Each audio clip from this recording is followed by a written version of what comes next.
नमस्कार, welcome to ex service pen India YouTube channel.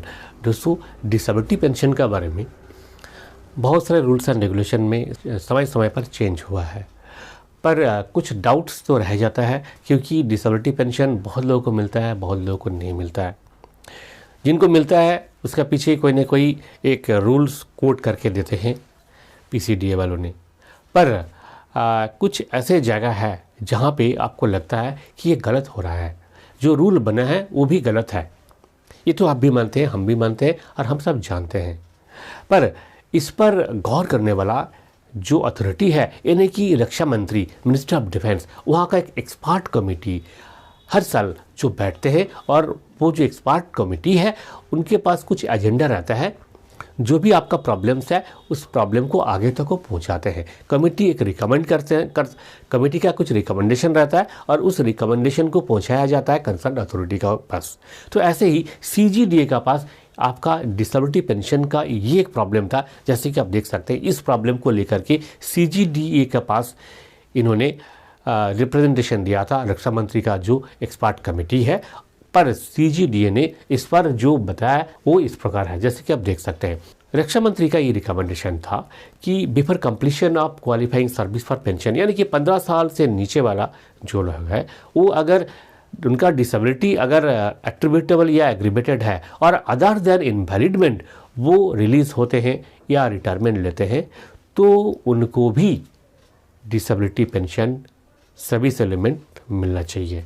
उनका जो ऑफिशियल स्टेटमेंट था, उस स्टेटमेंट में, जिसको मैं सरलीकरण करके आपको बता रहा हूँ, उस स्टेटमेंट में उन्होंने ये बताया कि एज पर पेंशन रेगुलेशंस का ये जो पैरा दिया हुआ है, रेगुलेशन दिया हुआ है, इसका हिसाब से अगर इनवैलिड होते हैं तभी प्राइस है। डिसेबिलिटी पेंशन का जो दो एलिमेंट है, service element and disability element, ये तभी ऑथोराइज होगा जब इनवैलिड होगा, और साथ ही का साथ जब इनवैलिड होगा और उनका जो डिसेबिलिटी है एग्रीवेटेड या एट्रीब्यूटेबल होगा। और इनवैलिड ना होकर के अगर वो नॉर्मल रिटायर होते हैं या फिर ऑन रिक्वेस्ट में रिटायरमेंट जाते हैं, प्रीमेच्योर रिटायरमेंट जिसे कहते हैं, तो उनको सर्विस एलिमेंट नहीं मिलेगा। ठीक है, मान लीजिए अगर इसको हम एक एग्जाम्पल का सर्च कहें तो ऐसे है। मान लीजिए एक एसएससी ऑफिसर है जिनका टर्म्स ऑफ एंगेजमेंट 10 साल का है। ठीक है, तो वो मान लीजिए लो मेडिकल कैटेगरी हो गया, जो कि एग्रीवेटेड एंड एट्रीब्यूटेबल है, और 10 साल बाद वो रिटायर हो रहे हैं, तो क्या इस केस में उनको डिसेबिलिटी पेंशन मिलेगा? एज पर सीजीडीए वो टर्म्स ऑफ एंगेजमेंट उनका जो था कंप्लीट करके रिटायर हुए हैं, पर मिनिमम जो क्वालिफाइंग सर्विस है 15 ईयर्स जो होना चाहिए, मिनिमम क्वालिफाइंग सर्विस है, वो उन्होंने पूरा नहीं किया, इसलिए उनको सर्विस एलिमेंट नहीं मिलेगा।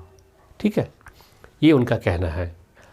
साथ ही साथ एक एग्जांपल और देते हैं। मान लीजिए कोई एक सिपाही है जो कि 10 साल या 12 साल सर्विस किया है और उनका डिसेबिलिटी एट्रीब्यूटेबल या एग्रीवेटेड है, और एग्रीवेटेड या एट्रीब्यूटेबल रहने के बावजूद भी वो परमानेंट रहे, फौज में नौकरी करते रहे, और मान लीजिए कुछ दिन बाद उनको ये लगने लगा कि मुझसे नौकरी नहीं होगा या फिर घर का कोई प्रॉब्लम है। इस प्रॉब्लम की वजह से उन्होंने प्री मैच्योर रिटायरमेंट लिया।